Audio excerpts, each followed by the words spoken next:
Well, the Bengals, they have issues, and it was ugly on Sunday in Dallas. We're going to get into my biggest concerns and if I think they can turn it around anytime soon, because let's be honest, the Bengals, they have no business being 0-2, and yet here they are.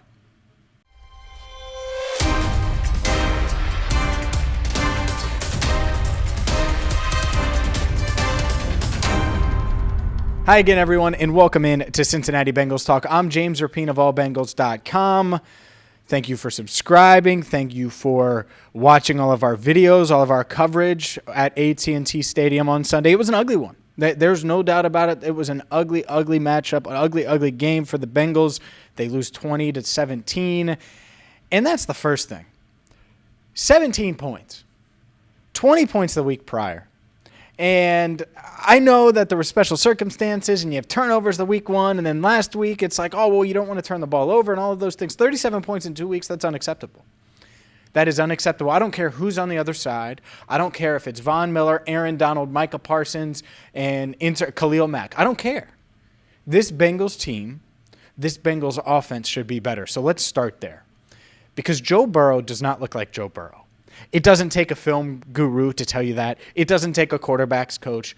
And I'm not exactly sure what it is, but when I went back and rewatched Sunday's game, there are a lot of times where I felt like he could dump it off, or he could hit someone over the middle of the field, maybe a Tyler Boyd, right? Or he could find a Joe Mixon who could catch and run. Those type of plays, and instead they were sacks. Now, this offensive line I'm going to get to in a second, because I'm not playing the blame Joe Burrow game, because I thought he tried to do as much as he could last year to overcome a really, really flawed offensive line. But I'm not seeing that same Joe, and I'm not seeing the same offense. Last year's offense, they couldn't protect. They still took deep shots. You heard Ja'Marr Chase say it after the game, we got to take some shots, man. We got to take some shots. And he talked about the need to switch things up and make adjustments on the fly. And Joe Burrow, after the game, when we posted both of these videos right here on Cincinnati Bengals Talk, he discussed, that Tampa 2, the too-high safety show, we got to have some Tampa beaters and some cover 2 beaters that are going to get teams out of that, because clearly that's in their way. And I don't know if Joe went into this game and was thinking turnover-wise, I'm not going to turn the ball over. If I don't see it, I'm not going to make the throw. I'm going to really take care of the ball on the road against the good Cowboys defense and a backup quarterback. I don't know. Maybe that's what he thought. But it felt like it's like reserve Joe Burrow. Like not pushing the ball, not making throws that he would normally make, holding on the ball, not trusting his eyes. And so hopefully they can figure that part out. One way to do that, in one way to beat the too high safety look, because the Bengals' longest play was 19 yards, which is insane when you're talking about the talent that this team has. Joe Mixon, Joe Burrow, T. Higgins, Tyler Boyd, obviously Ja'Marr Chase. They need to run the ball. And I thought that this offensive line, and let's start on the offensive line here. I thought they were going to be really good in the run game early. I thought Leo Collins and Alex Kappa would be really good in the run game early. And what that would do is it would open things up and make it easier as Burrow comes back, even though he didn't play in the preseason. Make it easier for this newly pieced together offensive line to gel. And none of that has taken place. They haven't ran the ball well. And it has been inefficient, and it hasn't worked. And not only that, but Burrow is getting sacked 13 times in 2 weeks. He's getting hit entirely too much. The Bengals are having communication breakdowns where literally Leo Collins and Alex Kappa are blocking the same man while Micah Parsons runs free around the edge and completely disrupts the play, crushes Burrow. Burrow threw it away. It just can't happen. So communication issues, just losses in pass protection. Can't happen. I thought Cordell Volson played pretty good on Sunday, for what it's worth. That was the concern going into this season. What's going to happen at left guard? I thought he was solid. Not great. Solid. What you want at that spot. And so overall, I think the interior is pretty good. Jonah has had some bad plays, no doubt about it. It's weird. He has like 3 to 4 plays against Pittsburgh where I'm like, ugh. And then on Sunday, there's a couple plays where he just gets crushed. Outside of that, I thought he was okay. La'el Collins, it was rough. It was rough. And this team, this offense could not function. The air yards were low. Their pass attempts, Joe Burrow did not attempt a pass, throw a ball more than 25 yards. That just can't happen. It can't. And so that's where Zac Taylor, that's where Frank Pollack, this is where Brian Callahan, they need to get together and they need to figure out how to get this right. And it starts by getting Joe Burrow right. By getting the Joe Burrow that, and sometimes he's done it in these two games, but it hasn't been as consistent as it was. Hang in the pocket, step up, subtle movement, step up to the right, slide to the left. And instead he's pulling it down and running, right? They need him to be able to hang in there. So how do they do that? I think you got to get the run game going. You got to find a way to. It's going to make it easier on La'el Collins. It's going to make it easier on Alex Kappa. It's going to make it easier on Ted Karras, Cordell Volson, Jonah Williams. Have to do that.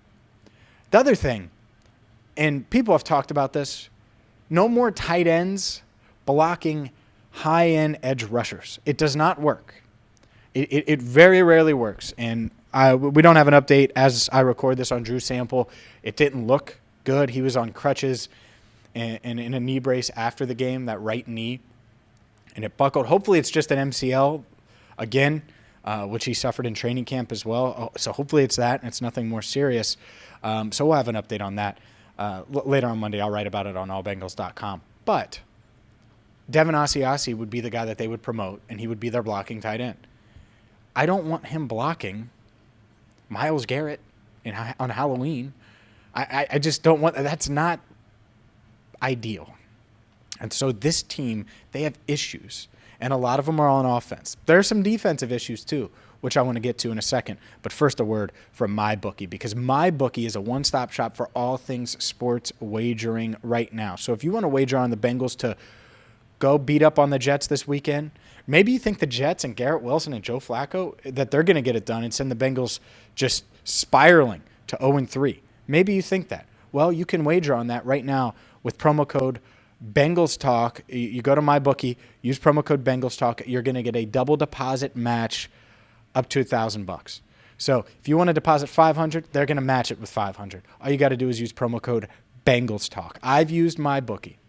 And whether it's the NBA futures bets, whether it's current NFL bets, whether it's college football, whether you want to go do a little golf, UFC, boxing, MMA, they got you covered. So, again, promo code BengalsTalk to start wagering today and get in on the action. Maybe you want to get in on that Monday night doubleheader. Use promo code BengalsTalk at MyBookie today. Let's dive into this defense a little bit because they've been good. They've been good. Forced one turnover, one sack. Cooper Rush was never really under pressure. And them coming out flat, that set the tone for the entire game.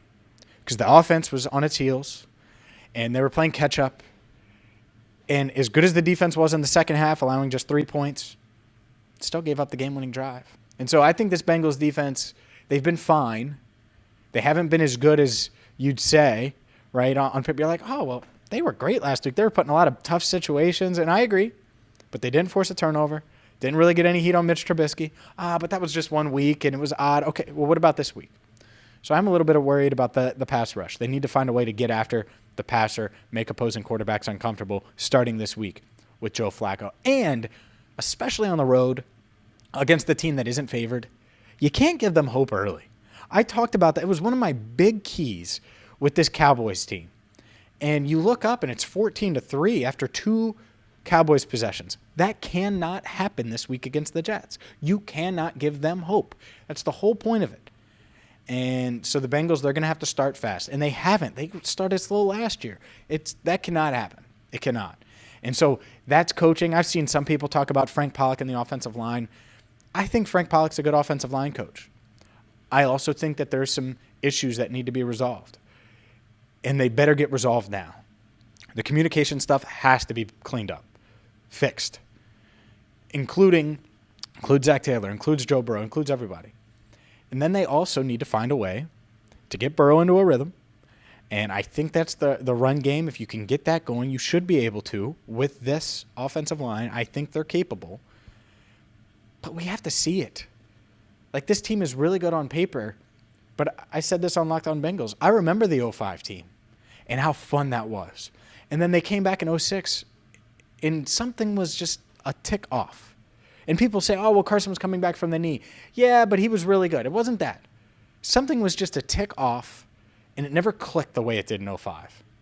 And it never clicked in 07 the way it did in 05. And then you look up, and it's 08, Palmer gets hurt. And now suddenly the whole era is different.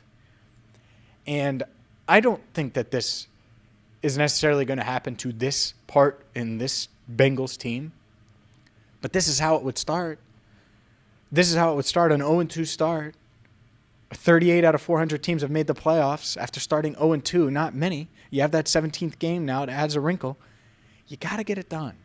And it starts with the Jets. The Bengals have no business, like I said at the top, being 0-2. None. They should be 2-0. You don't lose to Mitch Trubisky. They're more talented than the Steelers. I think they're more talented than the Cowboys. But they aren't playing like it. And that's what matters. That's what matters. Because you know how many people during the Bengals Super Bowl run said, they don't have the talent that the Chiefs have. The Titans, they have more talent. The Rams have more talent. But the Bengals were playing at a really, really high level. Right now, it's the exact opposite. They're as talented as they've been, and they're playing at a poor, poor level, and they need to clean it up. It starts with Joe Burrow. It ends with Joe Burrow, but there's a lot in between the coaching staff, between the offensive line, and the defense that needs to be cleaned up. A lot to work on this week for your Cincinnati Bengals. And we're going to have you covered every single step of the way. And I know Joe Goodberry has a special episode of Bengals on the Brain Tuesday at 8 Eastern. He's going to do a breakdown of Burrow. The good, the bad, the ugly, what he's seeing. You're not going to want to miss that one. And I know that Elise on the OT for Thursday night, she's already working on some special guests with a huge matchup now against the Jets. We'll be there, by the way, covering it right here on Cincinnati Bengals Talk. Pre-game, post-game, mid-game, we got you covered. So hit that subscribe button. Ring the bell. I know it's the start. Not the start anybody wanted. Nobody. It's the start they're off to. We'll see if they can rebound, and we'll have you covered all week long right here on Cincinnati Bengals Talk. So for Andrew Fox Miller, I'm James Rapien, signing off for now on CBT. Up to 22K, by the way. Y'all are the best. I'm James Rapien, signing off right now on Cincinnati Bengals Talk.